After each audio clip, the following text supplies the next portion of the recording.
Hi everyone, my name is Jade, and in today's video, we're going to talk about 5 tips to help make your vacation easier.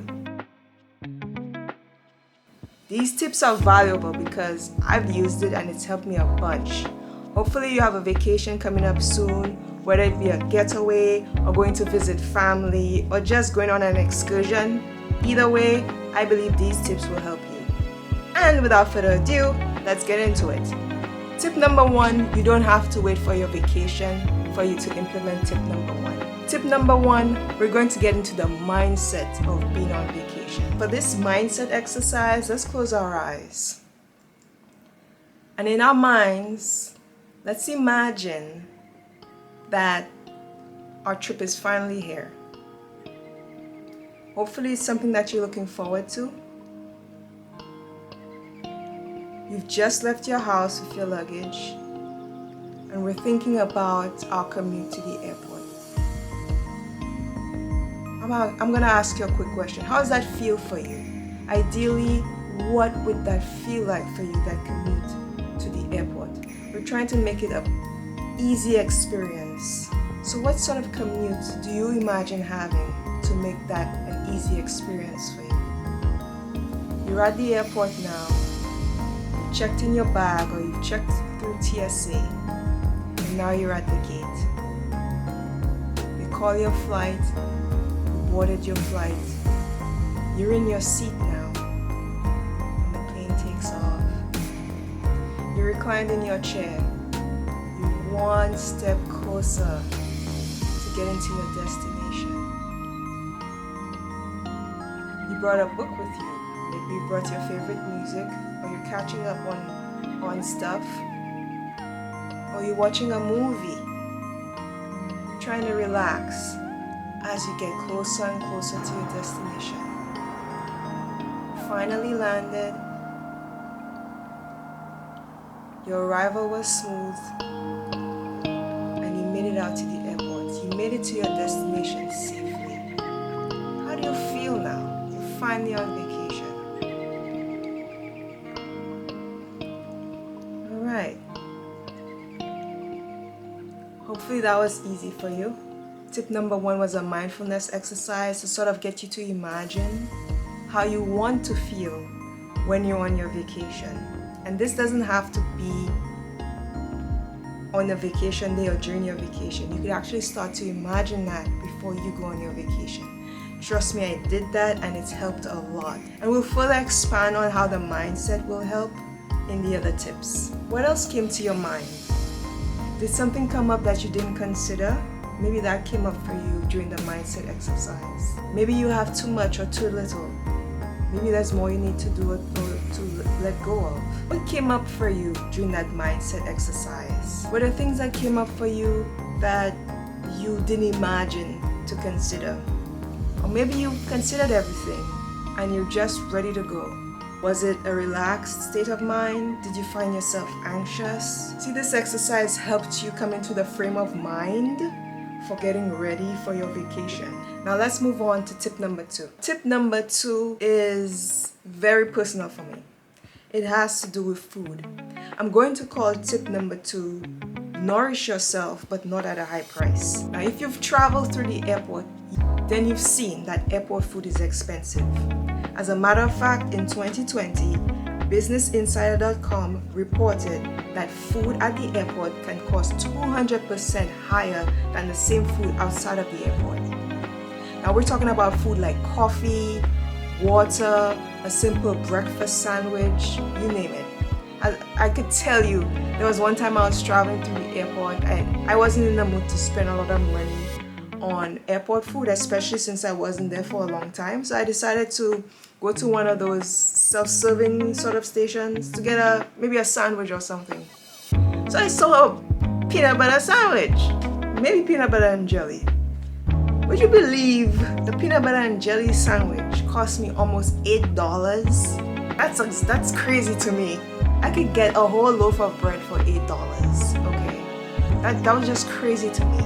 And it wasn't no gourmet style sprouted wheat bread. I'm talking about, no, just some basic white bread, a slither of peanut butter, $8. That's crazy. And you want to know something else? Most of the food at the airport isn't even the healthiest choice. So what do we do? If you're traveling domestic in the US, your layover is an average of an hour to 2 hours, right? So that's not a long time you're in the airport. TSA actually allows you to carry solid food items. As long as it's not in liquid form, you can carry it with you. My tip is to pack a light meal to carry with you. Maybe fruit like a banana or a quick sandwich. At least if you're gonna pay that much money for a peanut butter sandwich, make sure it's healthy, make sure it's fresh, make sure you know what's going in the sandwich, than to buy it at the airport. The other thing too is if you have such a short layover, you really don't want to get stuck in a line for some unhealthy fast food and risk missing your boarding time. It's actually happened to me. So don't risk missing your flight to get on a line for food. Water can cost like what, $5? If you're outside, you pay like $1, $1.50, $2 to $2.25 maybe. That's too much to pay at the airport for water. It hurts my heart. So here's my tip with water. We already know we cannot carry liquid to the terminal. So my solution is to carry an empty bottle with you. So once you get through TSA, there are many water fountains available. The refillable water fountains that you can use. So just fill up a bottle and there you go. You don't have to spend $5. Now if you're worried about space, they also sell these types of bottles. They're collapsible. It's got some air in here. It's collapsible. So you don't have to worry. Look, space saver, right? And just pack it away. So that was tip number 2. Nourish yourself, but not at a high price. Now let's talk about tip number 3. Tip number 3 is public transportation to get to the airport. I've spent up to $125 on a taxi to get to the airport. So here's my solution. Plan ahead if you can.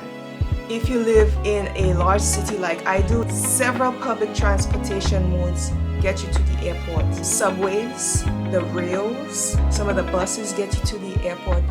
The only thing I will say though is if you have an early morning flight, then I would advise you not to take public transportation. I would advise you to put safety first. So in those instances, an early morning flight, I would say don't take public transportation. But if it's at a reasonable time during the day, when the sun is out, people are out, I'll consider taking public transportation. On to tip number 4. Tip number 4, pack tight and travel light. You could save up to 10 pounds in weight.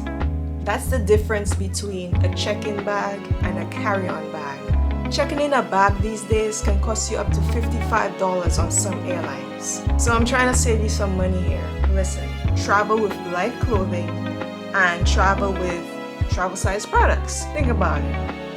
You're not gonna check in a bag, so you're saving time. If you're flying with carry-on luggage, just think about how much time you'll be saving once you land to your destination. I just like to be off the plane and out of the airport. Alright, so for you to pack tight and travel light, it's gonna require you to pack in advance. Really, I want you to sit down and, again, that mindfulness exercise we did, part of it is imagining how you looked, how you feel. And I would encourage you to think about the clothing you own in your closet and what would look good. As the days are drawing near to your travel date, just think about outfits you have. Don't think about planning outfits right now, but just pick out clothing you like, your favorite clothing, and put it aside. A little closer to the date, then you'll start to decide, well, to put an outfit together. Hopefully you see that you have outfits, hopefully outfits that you enjoy, that you would love to wear on your vacation. And maybe you're seeing that you're missing that one piece that you need to get. It's all about preparation. Another thing about packing tight and traveling light is the way you fold your clothes. So I want you to fold your clothes small and flat. Another thing to consider is bringing a multi-purpose bag. Now what's a multi-purpose bag? Simply a bag like this that's easily expandable and you can fold and toss in your luggage just in case you need extra space. You may need to consolidate in a different way, things in your bag, or maybe coming back from vacation, you want something nice for yourself and you don't have space in your existing luggage, trust me, this will come in handy. It's easy to fold, like we said, small. And I'm not doing a good job here, but this a bag like this can fold very flat and just use it when you need it. And when it comes to bringing products, again, use travel size. It's the best way to go, especially on a short trip. So tip number 5, clothing. I want you to use that mindset exercise we did in the beginning. Hopefully you imagine how you dressed and how you looked. If you didn't, I want you to pause and take a moment and think about how you want to look when you're on vacation. That's going to come in handy with packing. You get an idea of how you want to look. You pull out those outfits in your closet that make you look that way. For me, I want it to be easy breezy.